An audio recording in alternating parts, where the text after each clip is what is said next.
bisa dipakai karena datanya tidak normal ya, kita pakai yang alternatif ya, disebut ANOVA non parametrik ya. Kalau untuk ANOVA pakainya Kruskal-Wallis ya. Kruskal-Wallis ini uji alternatif yang digunakan untuk menggantikan analisis data dengan uji ANOVA satu arah jika diperoleh data yang tidak normal pada hasilnya. Contoh penelitian ini ya, untuk membandingkan tingkat keefektifan dari ekstrak daun DS sebagai penurun kadar gula darah. Penelitian ini dibagi menjadi 5 kelompok seperti ini ya, 1 sampai 5. Kita coba langsung pakai SPSS ya, langsung SPSS. Sudah ada belum di Excel? Sudah ada.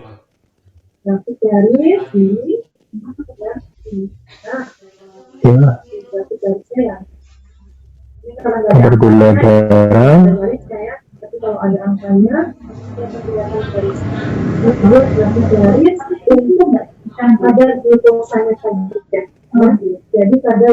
Ya, jadi kalau belum ada ya kita tambahkan aja. Kopi ya, SPSS.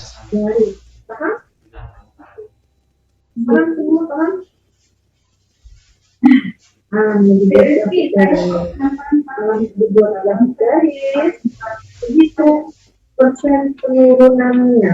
Nah, di kelompok seperti ya, di copy ke ini ya, SPSS kita buat di ini SPSS data baru ya, seperti biasa isi variable view ya. Yang ada 5 kelompok, masing-masing kelompok ada 4 ya.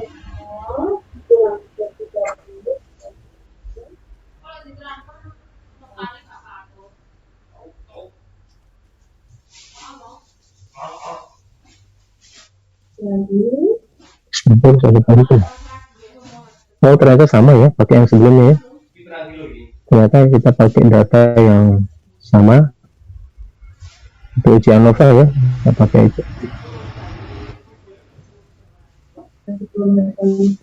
Kita pakai yang ANOVA ya, sama ya. Yang pertama kali tadi supaya bisa cepat, pakai data yang tadi masih punya kan. Jadi kita tidak usah isi lagi ya, pakai yang ANOVA tadi ya. Pakai yang ANOVA tadi ya, jadi sama, datanya sama ternyata ya. Cuma ini dia bilang gula darah ya, bersama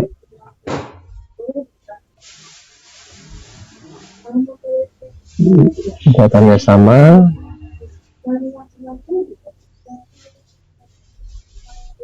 Tapi diganti glukosa ya. Kemudian ini kalau diuji normalitas ya normal ya. Kita ulangi ya, normalitas.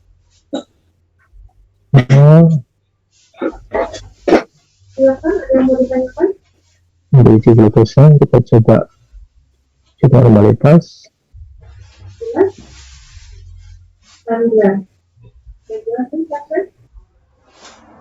Ya, normalitas. Normalitas signya 0,01 ya, lebih ya, lebih kecil dari 0,005 ya, jadi tidak normal ya, jadi datanya tidak normal, sehingga kita menggunakan statistik non parametrik ya, tidak bisa pakai ANOVA tetapi pakai yang namanya uji Kruskal-Wallis ya. Caranya bagaimana ya? Karena dia tidak normal, kita pakai statistik non parametrik ya. Kemudian uji Kruskal-Wallis yang mana? kalian klik aja yang K independent sample. Ingat-ingat ya, kalau tidak ingat ya catat ya. Jadi K independent sample. Kemudian yang diuji adalah glukosa kelompok grouping. Seperti ini ya. Ini muncul tanda tanya ya. Kenapa tanda tanya? Karena kita harus mengisi minimum 1, maksimum 5. Kenapa 5? Karena paling tinggi kan 5 ya. Sudah dicentang ke Kawalis dengan oke. Nah, seperti ini ya. Dari kursus Kawalis ini bisa kita lihat signifikansinya adalah 0,001.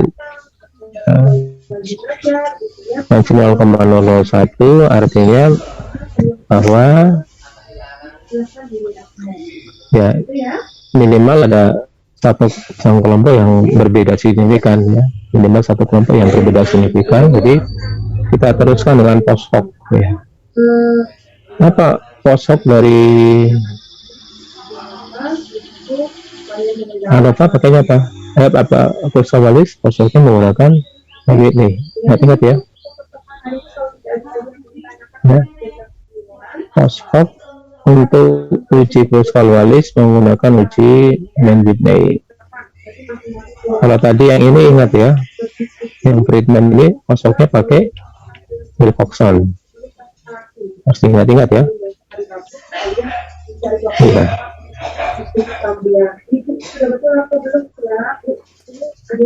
Ya, jadi kursus Kawalis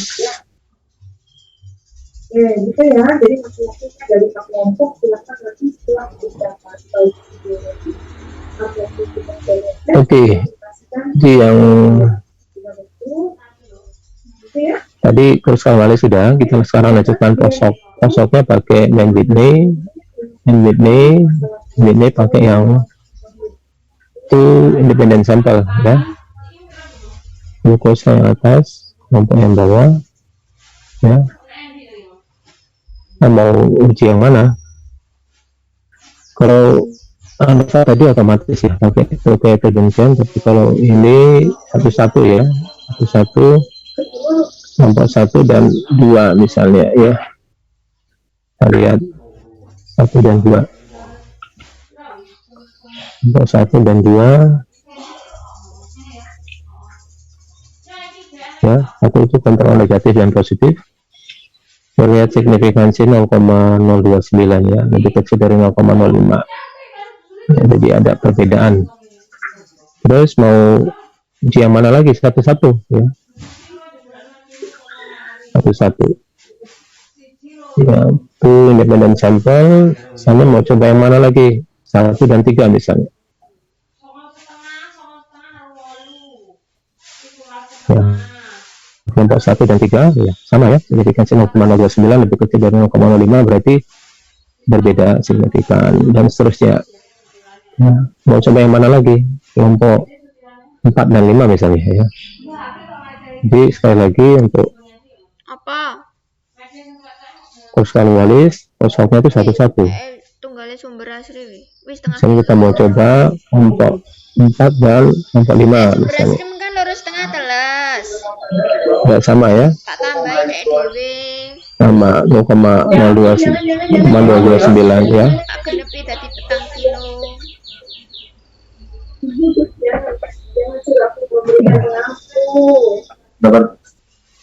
Oke, kemudian yang kelompok 3 dan 4 misalnya ya, satu-satu dicoba semua.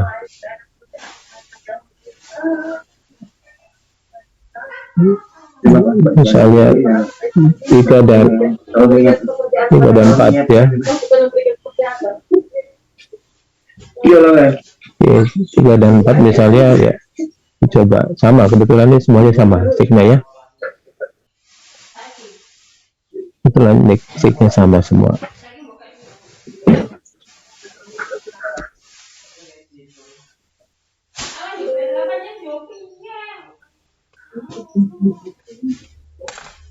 Ya, kursus Kawalis berarti alternatif dari ANOVA adalah kursus Kawalis. Kemudian kalau Nanti kalian bisa coba ya, bisa coba uji seperti ini ya. Contoh latihan nanti di rumah, latihan dilakukan penelitian untuk mengetahui lama sembuh dari 3 obat ya. Ada obat betadine, ada mebacetin, palasenton ya. Kemudian lama sembuhnya ini dalam hari ya. Nanti bisa dilihat apakah ada perbedaan lama sembuh dari masing-masing obat ini. Obat mana yang paling baik ya, yang kecepatan sembuhnya paling kecil tentunya yang lama waktu sembuhnya paling kecil yang paling baik tentunya. Bisa untuk latihan nanti ya. Kemudian tadi sudah yang ini uji treatment ya. Jadi kalau sekali lagi saya ulang, repeated ANOVA ya, repeated ANOVA kalau Anda ini tidak bisa dilakukan karena datanya tidak normal, tidak terdistribusi normal, jadi harus kita pakai alternatif ya, uji Friedman. Uji Friedman. Uji Friedman adalah uji alternatif yang digunakan sebagai alternatif dari uji repeated ANOVA jika syarat uji ANOVA tidak terpenuhi. Uji ini untuk menentukan perbedaan dari variabel berpasangan. Artinya banyaknya kasus dalam tiap sampel adalah sama. Kita lihat contoh lagi, kita pakai coba contoh satu lagi ya. Seorang peneliti ingin melakukan penelitian tentang efektivitas obat baru dalam mengobati diabetes. Pasien diabetes yang diambil 10 orang pasien yang berobat ke rumah sakit. Kemudian dilakukan pengukuran sebelum diberi obat, jam setelah diberi obat, dan 1 hari setelah diberi obat. Jadi ada 3 kali pengukuran ya. Sebenarnya pasien ada 10 ya. Sebelum diberi obat diukur kadar gula darahnya ya. Kemudian 2 jam setelah diberi obat diukur juga, kemudian 1 hari setelah diberi obat ya. Apakah ada perbedaan ya? Apakah ada perubahan kadar glukosa pada setiap waktu pengukuran? Langsung lihat di SPSS apakah sudah ada belum ya. Kalau belum ada kita copy dari PowerPoint, copy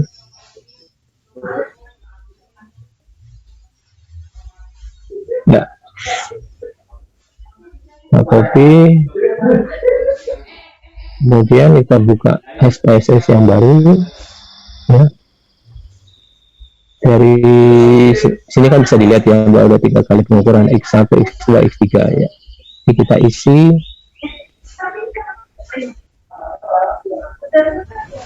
aja X1, X2, X3 ya. Desimalnya dibuat 0 saja supaya tidak mengganggu ya kalau banyak angka ya. Kemudian kita buka data view ya. Ini gampang saja, kita copy paste ya. Copy paste seperti ini ya. Copy paste. Kita coba screening dulu ya, lakukan uji normalitas ya. Semuanya kita uji, plot, kemudian normality, kita lihat apakah normal atau tidak.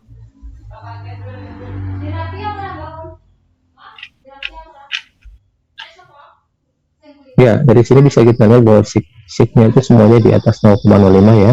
Artinya X1, X2, dan 3 itu datanya tidak normal ya, tidak terdistribusi normal, sehingga tidak bisa pakai statistik parametrik ya. Kita pakainya statistik non parametrik. Yang jadi untuk uji bedanya kita pakai treatment ya. Caranya bagaimana? Masih ingat tadi non parametric test. Kemudian yang mana? Related sample ya. Tiga-tiganya diuji. Treatment oke ya. Uji treatment awal itu hanya melihat perbedaan ini ya. Kalau signya itu 0,000 lebih kecil dari 0,05, artinya ada perbedaan ya. Cuma kita tidak tahu perbedaan yang mana, ya, kelompok mana yang berbeda, atau perlakuan mana yang berbeda, atau pengamatan mana yang berbeda, ya, sehingga kita lanjutkan dengan post hoc, ya. Uji post hoc-nya pakai apa tadi? Kalau untuk treatment pakai Wilcoxon, ya, Wilcoxon. Jadi kita coba X lawan 2, ya, kemudian X1 lawan X3 dan X2 dengan X3. Kita lihat ada 3 pasang, ya. Nah, bisa kita lihat di sini, ya, bahwa 1 dan 2 itu berbeda signifikan, 1 dengan 3 berbeda signifikan, tetapi 2 dan 3 tidak. Ya. Kenapa tidak? Karena signya di atas 0,05. Ya. Kelompok 2 dan 3 tidak berbeda signifikan, ya. 1 dan 2 berbeda, 1 dan 3 berbeda, tetapi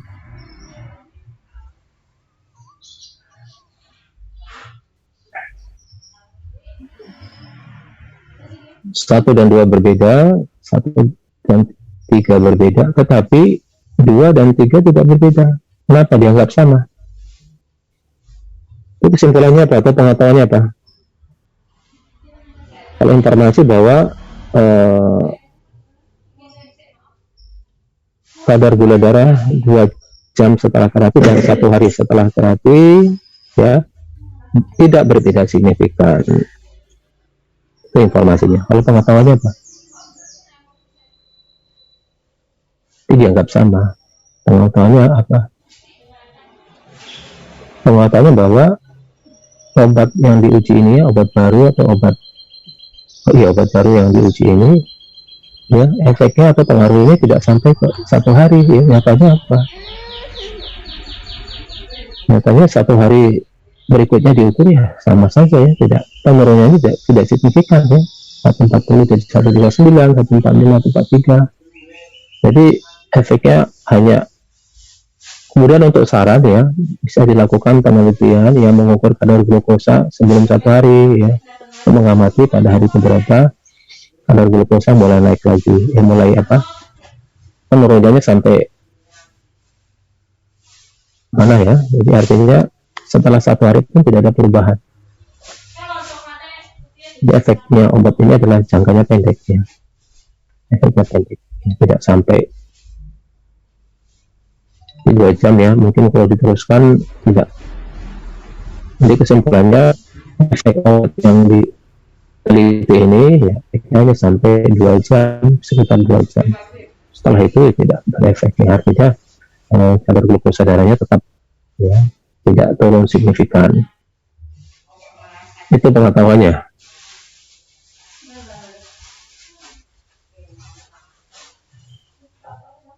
Jadi sekali lagi nanti soal ujiannya seperti itu, ya. Kalau ada mahasiswa yang tanya, Pak, kisi-kisinya seperti apa, ya? Seperti itu, ya. Nanti sebagian nanti ada data seperti ini, atau mungkin nanti output saja, ya.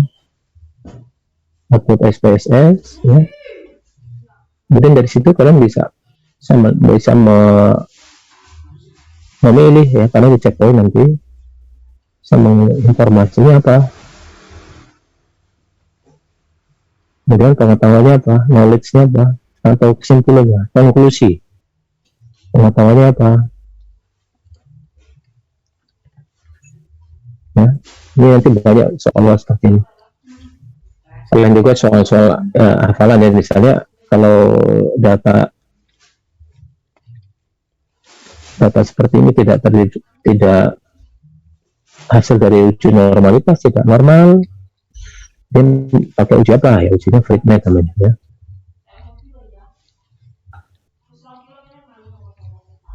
Oke, sampai di sini ada pertanyaan?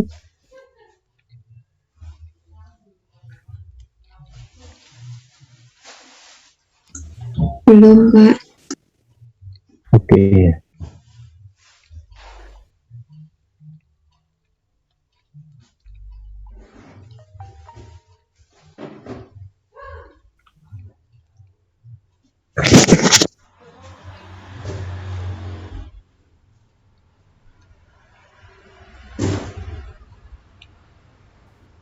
Sekarang kita masuk ke ANOVA 2 arah ya. ANOVA 2 arah. ANOVA 2 way ya, 2 way. Kita pilih. Teorinya tidak usah disampaikan. Dalam ilmu farmasi ya, ada situasi di mana peneliti ingin memeriksa pengaruh lebih dari satu faktor ya. Jadi lebih dari satu faktor independen terhadap satu variabel tergantung. Ya, contoh di sini variabel bebasnya ada dua ya, jenis bahan dan konsentrasi. Ya. Ini ada dua jenis variabel bebas ya, variabel yang mempengaruhi variabel terikatnya satu ya, konsentrasi kerutan. Ya, jadi kalau uji seperti ini ya, kita pakai statistik two-way ANOVA ya.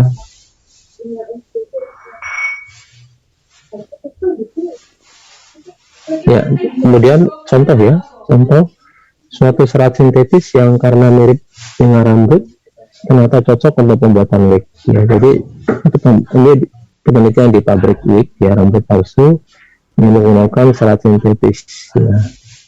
Untuk itu dilakukan proses dengan cara mencelupkan serat ke dalam larutan encer bahan kimia untuk mempertahankan kemilauannya. Kemudian serat itu dikeringkan dalam oven pada suhu tinggi selama 1 jam ya. Serat itu dikeringkan dalam oven. Diduga bahwa jenis dan konsentrasi bahan kimia yang digunakan dapat mempengaruhi keefektifan proses pengarutan. Nah, jadi didapat data seperti ini ya. Ada dua variabel bebas ya, jenis 1 dan konsentrasi 2. Kemudian variabel terikatnya 1, konsentrasi kerutan. Ya.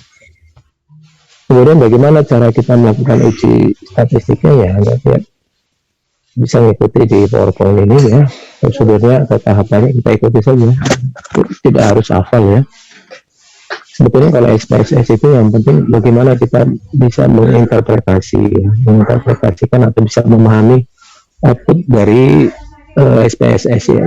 Kalau cara mengikuti prosedurnya itu tidak harus hafal ya, kita bisa baca petunjuk ya, baca pedoman ya. Kalau memahami hasilnya itu tidak mudah ya. Oke, coba kita latihan sebentar dengan SPSS. Buka jangan di situ. Tak kilo jangan di situ.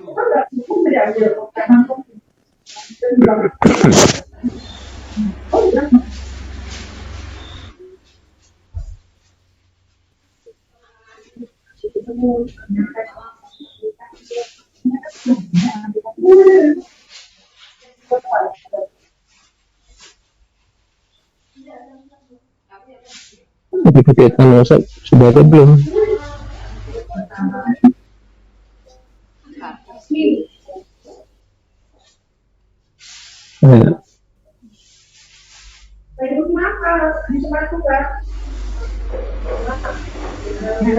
Itu ya ANOVA ya maksud saya.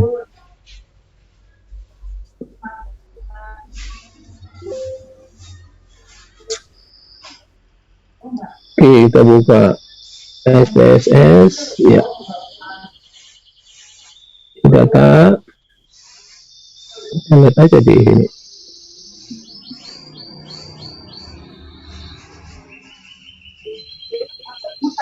Ya, ada jenis, kadar dan kerutan ya.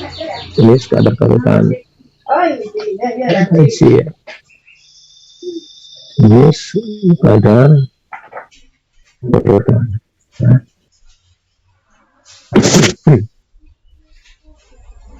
Jenis, kadar, kerutan. Jenisnya ada. Jenis tadi ada 3 ya.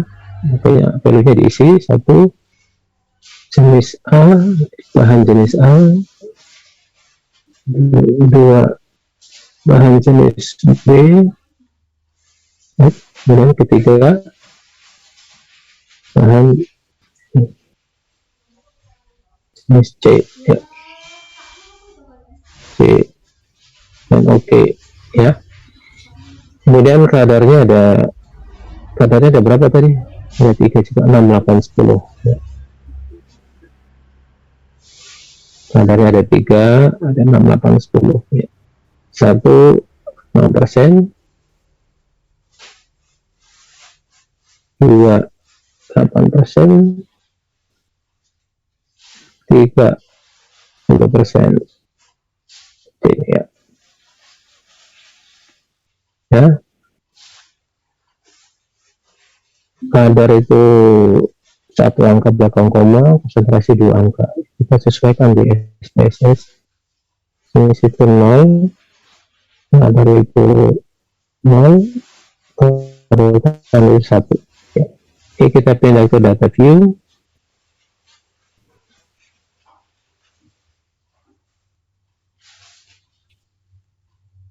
Kita isi ya.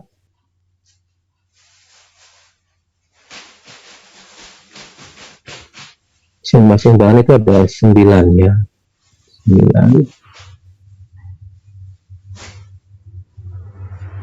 Isi yang satu itu ada 9. Isi 9 kali, terus yang 2 juga 9 kali, sampai 18. Yang ketiga juga 9 kali sampai 27 ya. Kemudian dari masing-masing bahan ini ada 6, 8, 10 ya. Masing-masing konsentrasi ada 3. Jadi kita isi konsentrasi 6 ada 3, konsentrasi 2 ada 3, konsentrasi 3 ada 3, dan seterusnya. Ini karena sama polanya, kita copy ke bawah, copy kemudian paste ya, seperti ini. Yang bawah juga begitu, copy paste ya. Kemudian kita isi keturutan ya. Ini isinya nggak bisa di ini,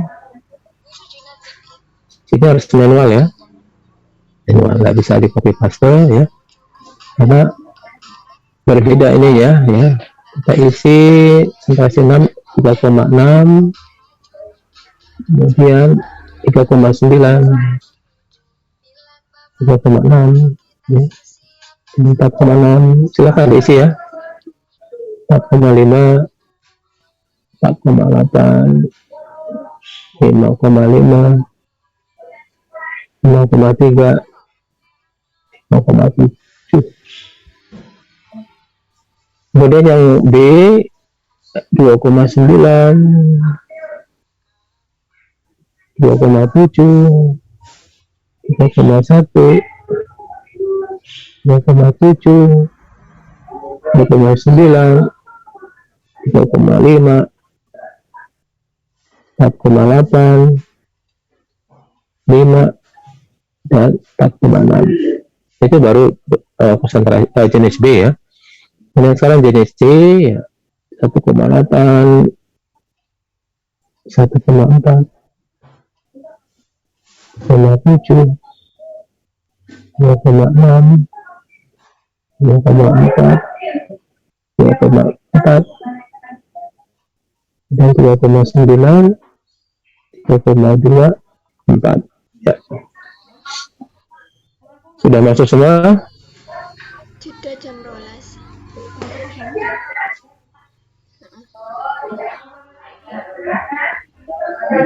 Kalian ikuti saja petunjuknya ya.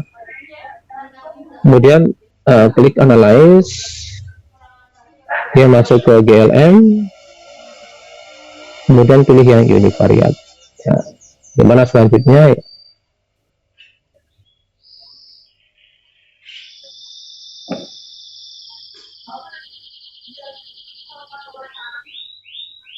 Diskorutan masuk ke dependen ya, bahan dan konsentrasi. Korutan masuk ke dependen, jenis dan kadar masuk ke fix faktor ya, seperti ini. Nah, ke situ. Coba. Kemudian klik tombol model.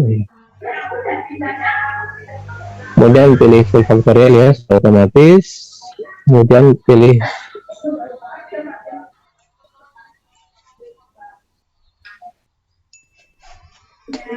continue ya. Kemudian pilih first mode.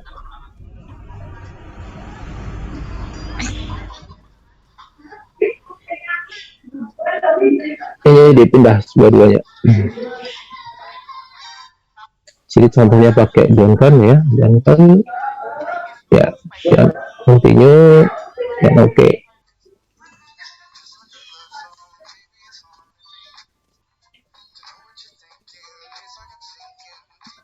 Ya, outputnya seperti ini.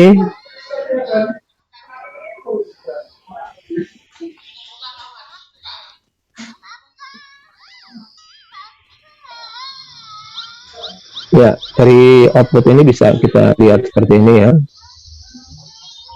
Lihat bahwa ya, ini berarti bahannya 3 ya. Ada bahan ADC dan saturasi itu ada 3, 6, 8, 10 ya. Dari sini bisa dilihat ya, ada jenis bintang kadar ya, artinya bahwa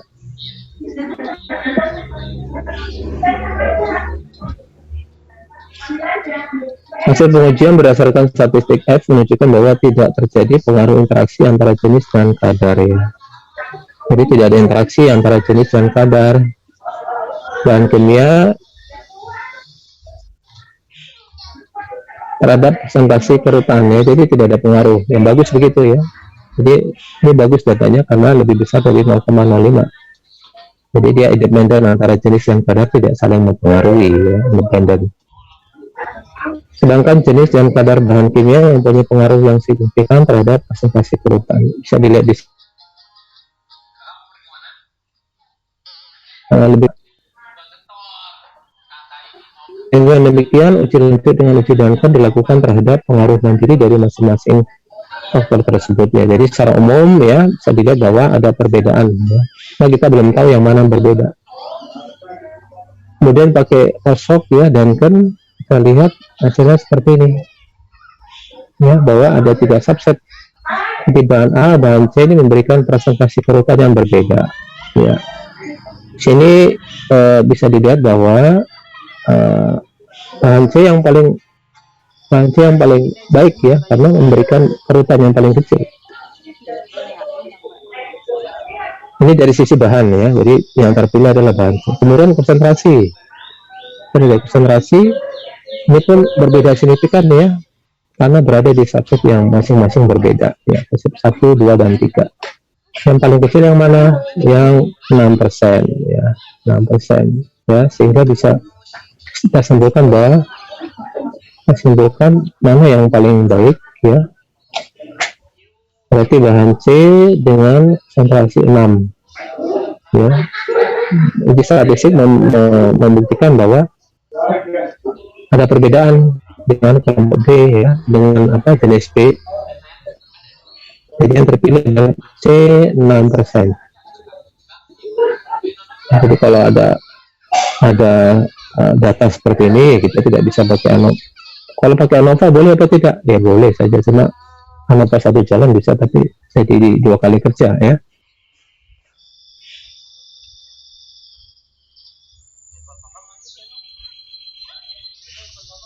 Ya, ada pertanyaan untuk ini? Tunggu ya, ANOVA.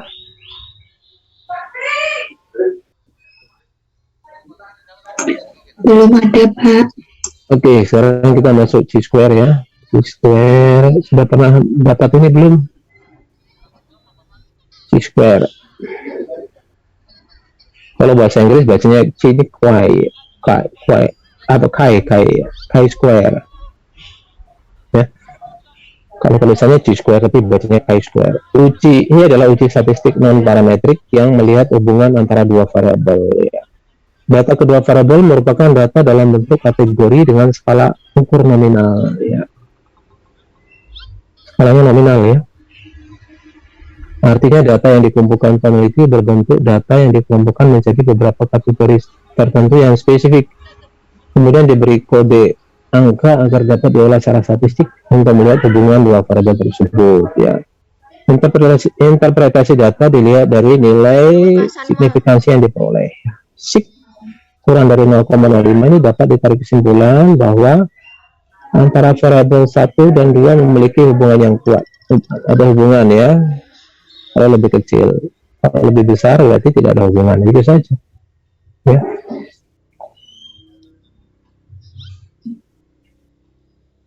Untuk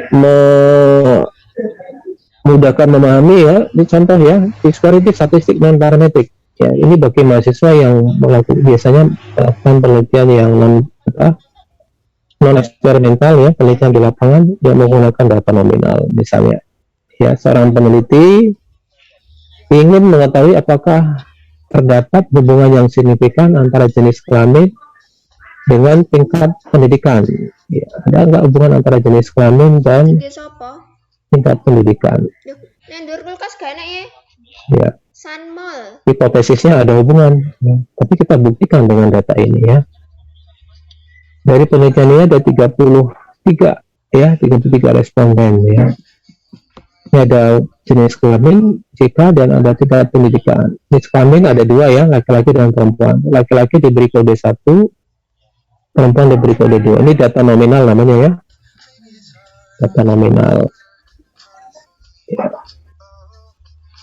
Kemudian tingkat pendidikan ada 4 level di sini. Level SLTA dikasih skor 1 ya, atau kode 1, diploma diberi kode 2, skor 2, S1 itu 3, dan S2 itu 4 ya. Di sini kalau S1 dikasih kode 3, diploma 2 berikutnya. Tujuannya untuk apa? Karena ingin melakukan analisis statistik ya harus data. Ini adalah data kualitatif ya, laki-laki perempuan, S1, S2, diploma, SMA ini data kualitatif supaya bisa diuji statistik kita konversi ke angka ya supaya bisa diuji statistik. Ya jadi silakan.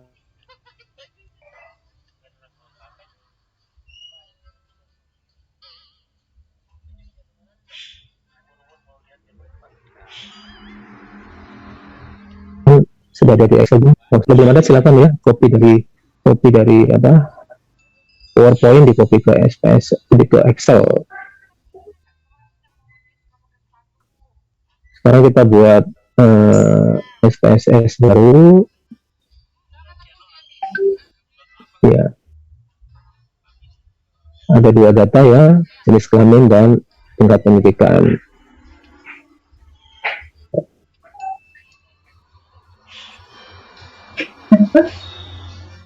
Ya, masih jenis kelamin, tingkat pendidikan ya, nolnya 1 0 aja. Review ya, kita copy paste aja ya, jenis kelamin di copy saja, copy.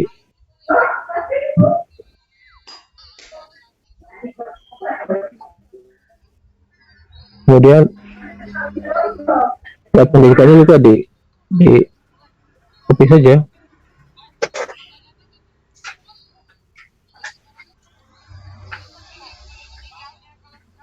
Oke, seperti itu ya.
Ada pertanyaan? Ya, oke, tadi sudah ya. Ada data kita masukkan begini ya. Kemudian kita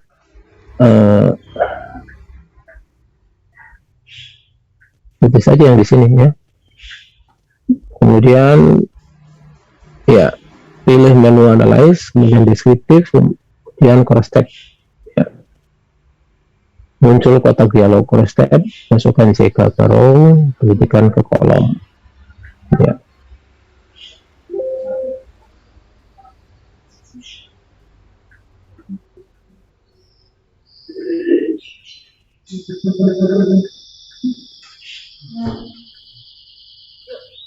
Oke, analyze, masuk deskriptif, cross tab, jika di row, tinggal pilihkan di kolom ya. Dan statistik, kita klik G-square, chi-square, continue. Oke, seperti aja, gampang kan?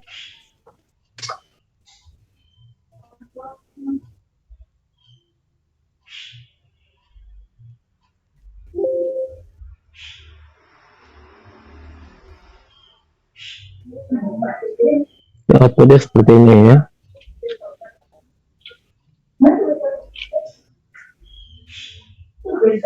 Chi-square-nya itu yang ini 0,548 ya. 0,548 ini lebih besar dari 0,05. Artinya apa? Artinya apa? Jadi tidak signifikan ya, bahwa tidak ada hubungan ya.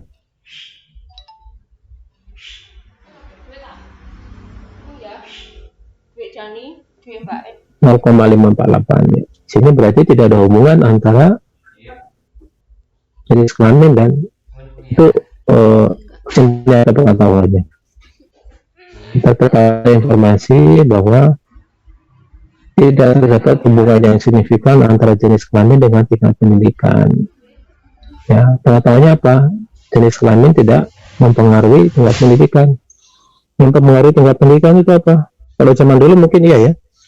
Zaman dulu laki-laki yang bisa pendidikan tinggi, kalau sekarang ya tidak dibatasi ya. Emansipasi, jadi wanita pun tidak kalah ya. Pendidikan bisa sampai banyak juga yang guru besar perempuan ya. Chi-square. Kemudian ada pertanyaan untuk chi-square, chi-square. Sekarang kita masuk ke ya, silakan. Belum ada, Pak. Oh, saya kira bertanya. Oke. Sekarang uji korelasi ya. Korelasi.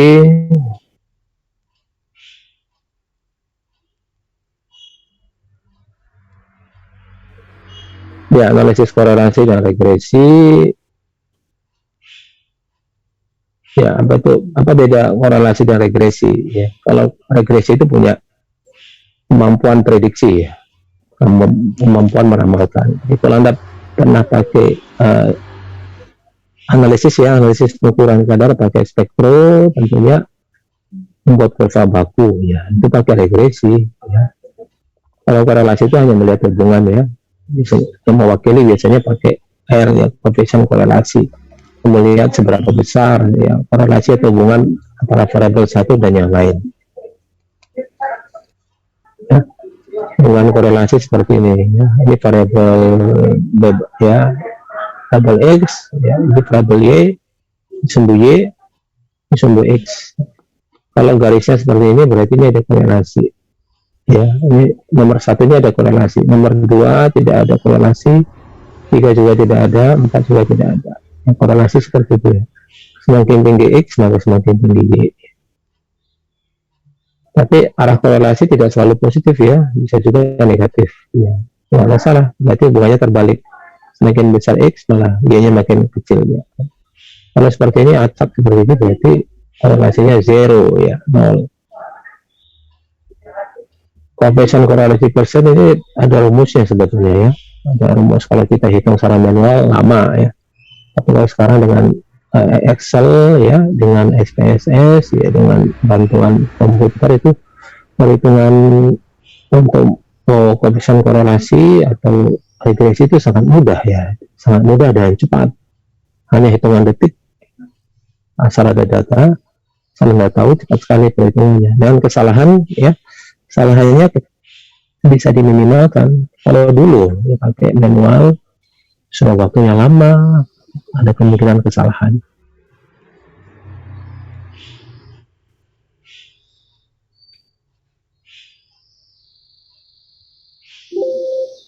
Oke ya, kita lihat yang ya korelasi. Korelasi ini digunakan untuk menganalisis hubungan antara dua variabel atau lebih. Jadi variabel yang diuji bisa 1x2 hanya 2. Ini bisa juga lebih dari ini y ya, sorry y. Ada 2, ada 3 bahkan lebih.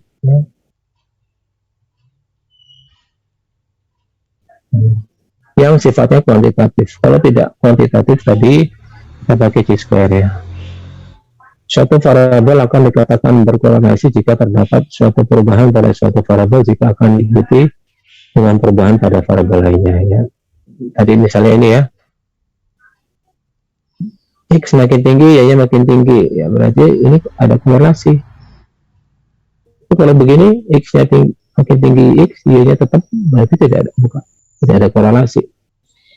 Data interpretasi uji korelasi berdasarkan ada 3 parameter ya, kekuatan, nilai P atau signifikansi, dan arah korelasi.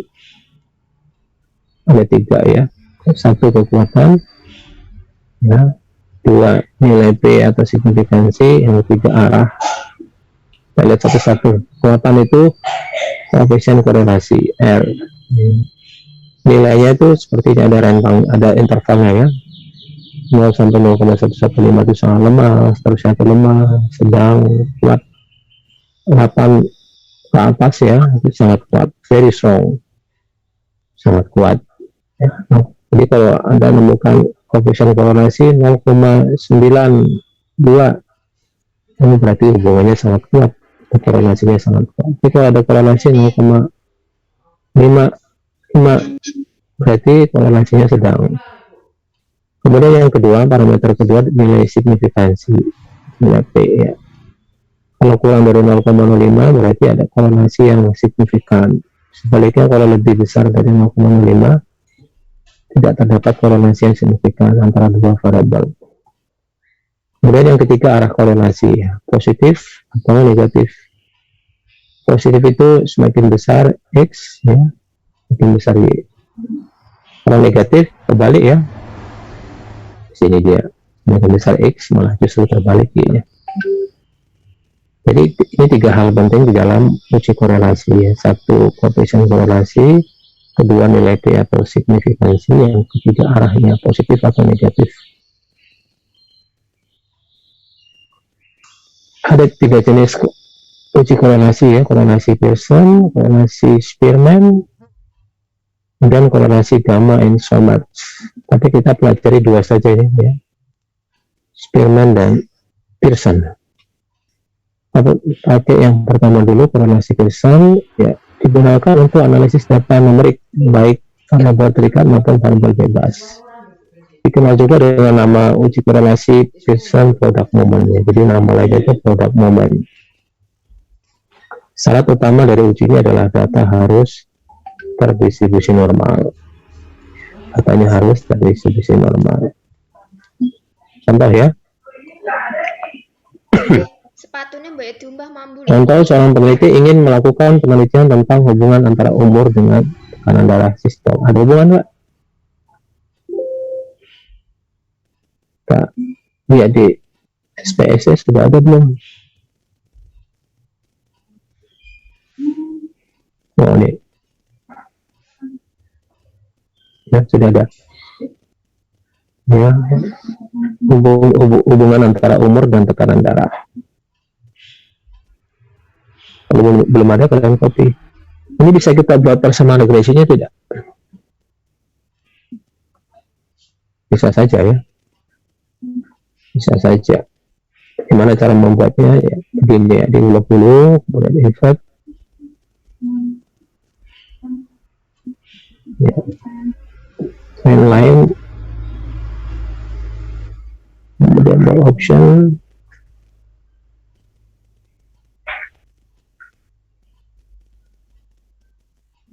Ya, kita bisa mengetahui persamaan garisnya. Ini namanya regresi ya.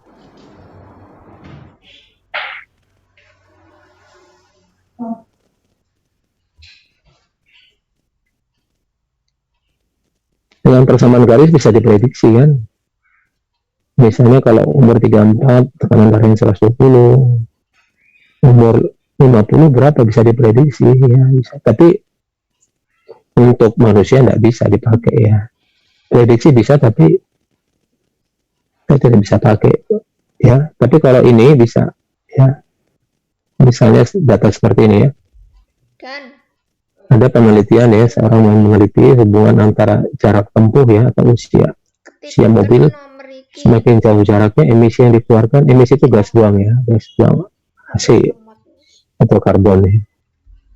Maka semakin panjang jarak tempuhnya, emisi yang dikeluarkan semakin tinggi, bisa kita ukur itu, bisa kita prediksi.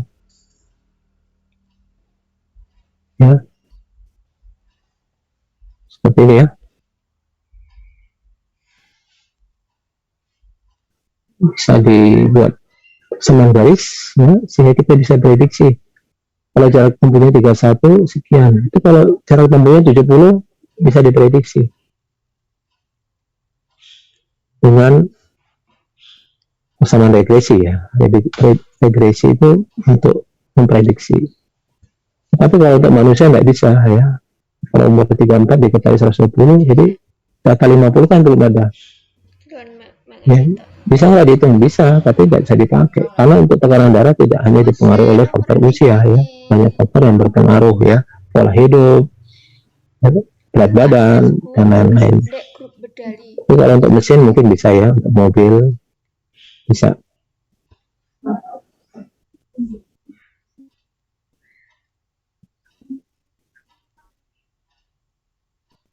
Oke, data ini tadi kita coba di SPSS ya.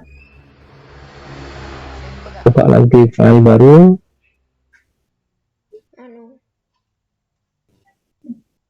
Ya. Ini ada umur dan tekanan darah. Kita isi.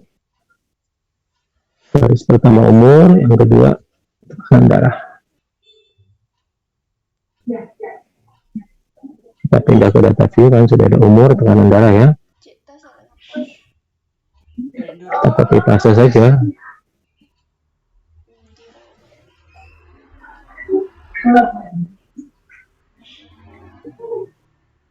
Ya, ini paste ya.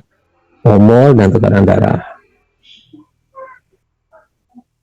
Kemudian bagaimana kita cara mengujinya? Ya. Sebelumnya lakukan dulu uji normalitas data. Data seperti biasa, deskriptif, masuk ke explore. Ya. Yang mana mau diuji? Ya dua-duanya tidak apa-apa. Normality.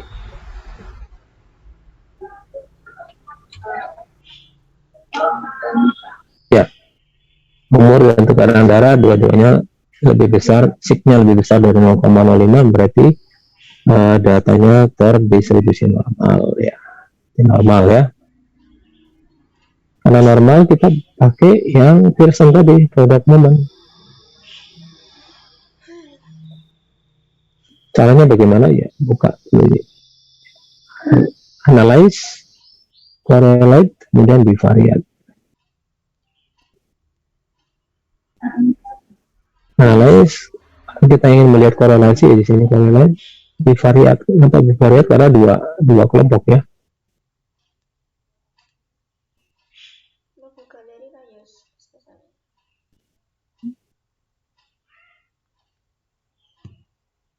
Umur, tekanan darah, dua-duanya ya. Kemudian sudah dicentang tulisan. Oke. Apa jenenge? Nah, lihat signifikansinya Iki jenenge mood 0,001.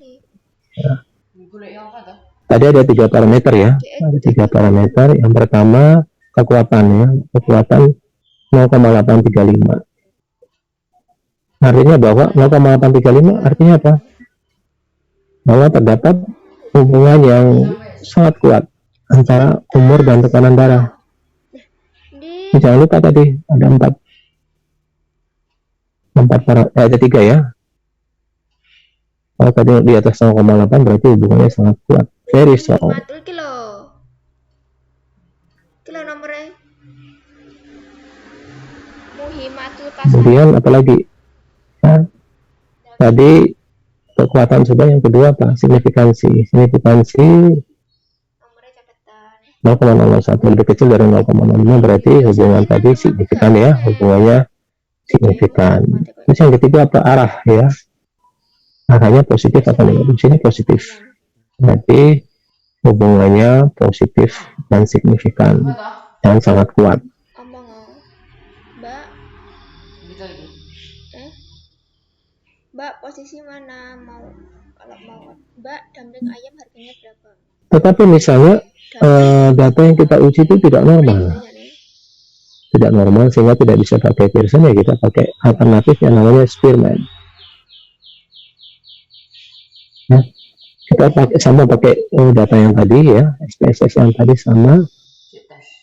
kita ya Tak kirim nih. Spearman.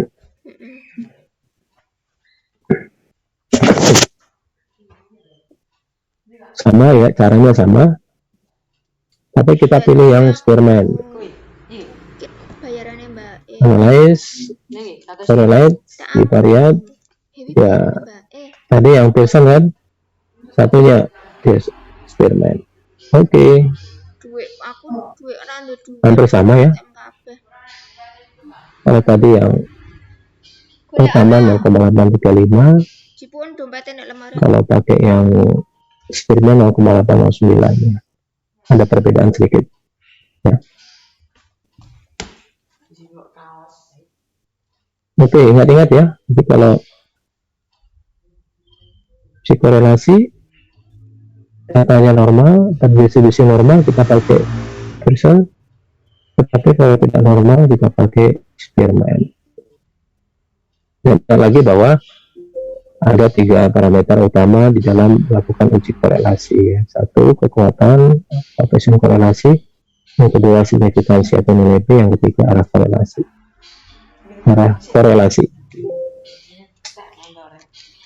Oke, sampai di sini ada pertanyaan? balik nih Belum Pak, sudah jelas. Oke ya biasanya ya syukurlah mudah-mudahan jelas ya. Karena ada mahasiswa bilang jelas bisa, tapi ujiannya RAISO ya. Ujiannya nggak bisa. Mudah-mudahan kalian termasuk yang bisa ya. Oke, saya rasa cukup ya. Cukup pertemuan kita untuk hari ini ya. Kuliah saya untuk statistik botol kan untuk teori 5 kelas teori 1 dan 3 sudah selesai ya. Sampai jumpa di kesempatan ya. Nanti selanjutnya akan diisi kuliahnya oleh dosen yang lainnya. Bu Siska kalau tidak salah ya. Demikian ya. Kasih atas perhatiannya, semoga yang kita pelajari ada manfaatnya ya, dan semoga nilainya bagus semua nanti. Oke, cukup. Saya pamit. Selamat Terima kasih Pak. pagi ya. Terima kasih Pak. Oke, Terima sama-sama. kasih Pak.